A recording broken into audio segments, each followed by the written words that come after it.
Assalamualaikum warahmatullahi wabarakatuh. Alhamdulillah, kita jumpa kembali dengan Official Channel. Insya Allah pada Jumat kali ini kita akan membahas surah Al-Fil yang berarti gajah, yang terdiri dari 5 ayat, tergolong surat Makkiyah. Adapun bunyinya adalah sebagai berikut. A'udzubillahi minasyaitonirrajim. Bismillahirrahmanirrahim. Alam tara kaifa fa'ala rabbuka bi ashabil fil. Alam yaj'al kaidahum fi tadlil. Wa arsala 'alaihim tayran ababil. Tarmihim bihijaratin min sijil faja'alahum ka'asfin ma'kul. Artinya, tidakkah engkau Muhammad perhatikan bagaimana Tuhanmu telah bertindak terhadap pasukan bergajah? Ayat 2. Bukankah dia telah menjadikan tipu daya mereka sia-sia?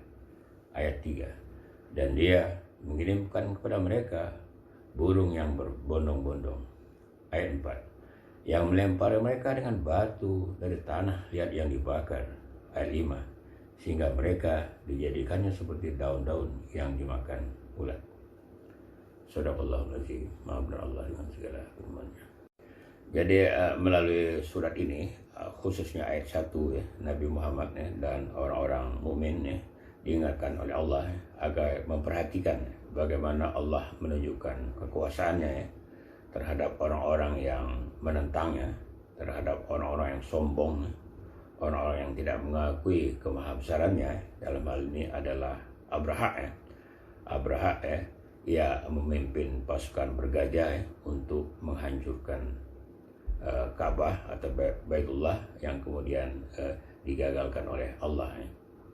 Abraha ini adalah Raja Yaman yang mempunyai pikiran ya, untuk mengelabui orang-orang Arab ya, orang-orang atau bangsa Arab di sekitar Hijaz ya, agar mereka mau memindahkan tempat ibadahnya ke daerahnya, yaitu di Sana'ah. Di Sana'ah ya, Abraha ini membangun sebuah tempat peribadatan ya, yang lebih besar ya, lebih tinggi, lebih jelas, lebih mewah ya, dan katakanlah serba wah ya. Nah, maksudnya untuk mengelabui agar ini menjadikan daya tarik sehingga orang-orang Arab itu pergi beribadah di tempat ibadah ini ya. Nah, tetapi usaha ini sia-sia karena Abraha mungkin tidak mengerti ya, atau bisa juga dia memang tidak memahami bahwa orang-orang yang berkunjung ke Ka'bah itu, ke Baitul itu dalam rangka beribadah ya, kepada Allah untuk mengenang bagaimana kehidupan asal atau awalnya di situ. Nabi Ibrahim meninggalkan anak dan istrinya ya, di mana di situ adalah dinamakan dengan Mekah atau Bakkah, itu di lembah kematian ya, di mana sulit untuk hidup di sana karena di sana kalau dingin sekali ya, panas sekali ya, terletak di daerah 2 lembah atau 2 gunung ya, yang sulit untuk pertanian ya. Nah, tetapi karena perintah Allah ya, Nabi Ibrahim ikhlas meninggalkan anak dan istrinya di situ ya. Nah, kemudian juga untuk mengenang bagaimana perjuangan Siti Hajar ya, dalam mencari air ya. Dia berupaya ke sana kemari ya, ke Safa dan Marwah sebanyak 7 kali ya, dalam rangka untuk mencari air untuk memenuhi kebutuhan Ismail yang kehausan. Setelah dia dalam keadaan tidak berdaya, akhirnya dia tawakal dan pasrah kepada Allah, dan Allah dengan kebesarannya ya, memancarkan air dari pukulan kakinya Nabi Ismail yang kemudian dikenal dengan air Zam-Zam.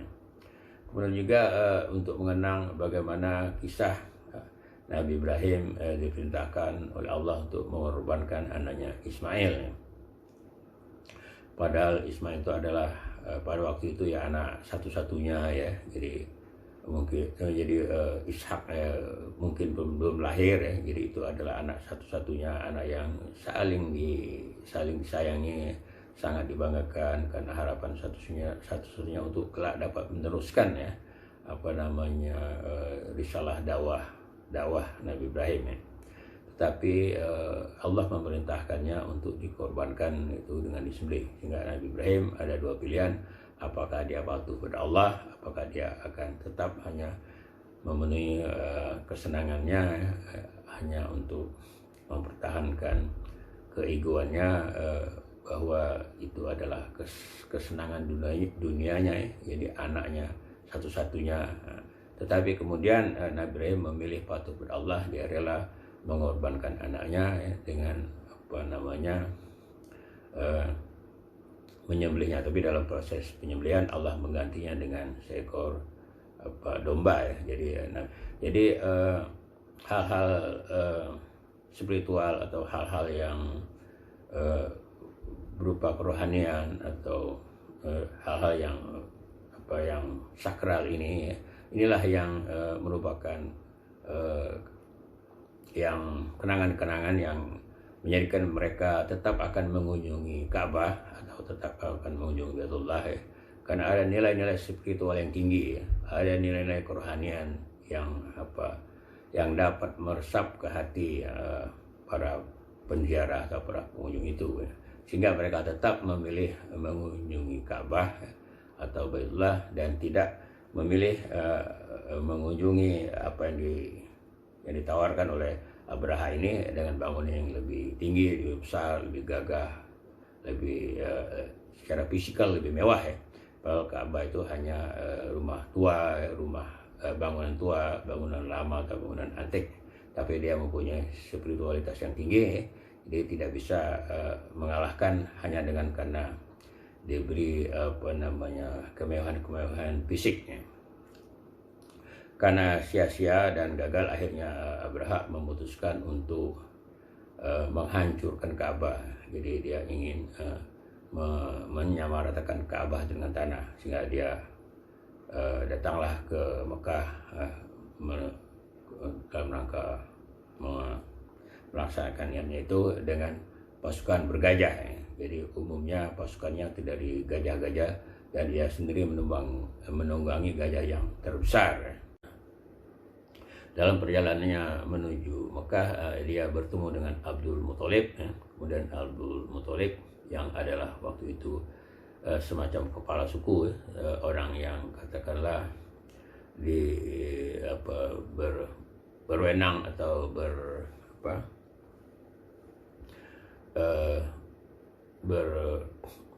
berkuasa untuk mengurusi atau untuk memelihara Ka'bah itu. Nah, kemudian dalam dialog itu ya, Abdul Muthalib minta kembalikan hewan-hewan ternak yang disandera oleh Abraha. Kemudian Abraha mengatakan bahwa kenapa yang diurus kambing, padahal saya kan akan menghancurkan itu lambang agama kamu, lambang keyakinan kamu, yaitu Ka'bah. Abdul Muthalib mengatakan bahwa kalau Ka'bah itu adalah Baitullah ya, rumah Allah ya, rumah Allah yang dibangun oleh Halilnya, yaitu Nabi Ibrahim ya. Halil itu ya kekasihnya itu ya, dari tanda petik, kekasih tanda petik ya. Artinya bahwa Nabi Ibrahim ini betul-betul orang yang dimuliakan karena dia tunduk dan patuh ya. Dia rela mengorbankan harta dan keluarganya demi memenuhi perintah Allah. Makanya dia diberi gelar Halil ya, jadi kekasihnya Allah ya. Nah, kemudian Abraha mengatakan bahwa dia maksudnya Allah tidak mampu menghalangiku untuk menghancurkan Ka'bah. Akibatnya mereka tidak menemui kata sepakat dan mereka bubar ya, dan Abdul Muthalib pulang ke atau mengunjungi masyarakatnya untuk memerintahkan mereka naik ke gunung-gunung dalam rangka mengamankan diri. Kemudian Abraha ya, karena merasa besar, merasa gagah, merasa mempunyai peralatan yang katakanlah canggih mungkin saat itu ya, dia pede untuk terus maju dan menghancurkan Ka'bah. Dan dalam perjalanannya ya, ternyata Allah menggagalkan rencananya itu dengan mengirimkan kepada mereka burung-burung yang berbondong-bondong ya, yang mengitari mereka, dan burung-burung itu membawa bebatuan, yang bebatuan itu dilemparkan kepada pasukan mereka ya, pasukan Abraha maksudnya, dan barang siapa yang terkena ya dari batu itu tubuhnya akan hancur berkeping-keping ya, atau terpotong-potong ya. Dan Abraha sendiri kabarnya tubuhnya terlepas ya, tercopot satu persatu dari persendiannya ya, sehingga dia mengalami ketidakberdayaan ya. Kemudian dari tubuhnya yang hancur, tubuhnya yang berkeping-keping, atau tubuhnya yang terpotong-potong itu akhirnya menjadi santapan empuk bagi hewan-hewan pemakan daging ya. Jadi mereka dibinasakan oleh Allah ya, yang mana di sini seperti dikatakan, sehingga mereka dijadikan seperti daun-daun yang dimakan ulat. Jadi kepingan daging dari organ-organ tubuh mereka itu, atau potongan-potongan tubuh mereka itu jadi santapan dari binatang-binatang atau hewan-hewan pemakan daging, sehingga tidak bersisa atau menyisakan, sebagaimana ya, ulat melumat daun-daun, yang kemudian yang tersisa hanya ampasnya atau kotorannya. Jadi demikianlah ya, jadi Allah menghancurkan atau membinasakan orang-orang yang menentangnya, orang-orang yang sombong, orang-orang yang angkuh, orang-orang yang tidak tidak mempercaya akan kemahabesaran atau kekuasaan Allah, sehingga Allah menjadikannya hidupannya binasa dengan cara menggenaskan. Kemudian Allah di sini menceritakan kepada Nabi Muhammad bagaimana Allah jadi melindungi Ka'bah dan melindungi bangsa Quraisy ya, yang pada waktu itu tahunnya bersamaan dengan akan lahirnya Nabi Muhammad. Kemudian Ka'bah kembali diurus oleh bangsa Quraisy, yaitu oleh Abdul Muthalib dan kerabatnya. Hanya saja kaum Quraisy ini atau bangsa Quraisy ini, dia di samping menyembah Allah, di samping beribadah kepada Allah, tapi dia juga ada menuhankan tuhan-tuhan lainnya, misalnya Al-Ata, Al-Uzza ya. Jadi di sana ada berhala-berhala ya, itu. Jadi sehingga Allah mengutus Nabi Muhammad ya, untuk membebaskan ya, berhala-berhala ya, atau segala tuhan-tuhan yang dituhankan oleh bangsa Quraisy itu selain Allah ya.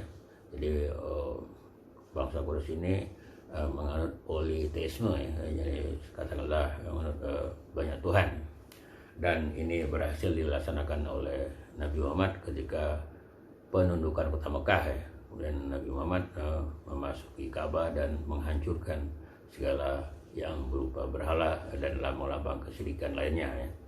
Jadi Nabi Muhammad berhasil ya, menguasai kota Mekah dan seputaran Ka'bah, dan berhasil menyingkirkan segala hal-hal yang berupa kesyirikan.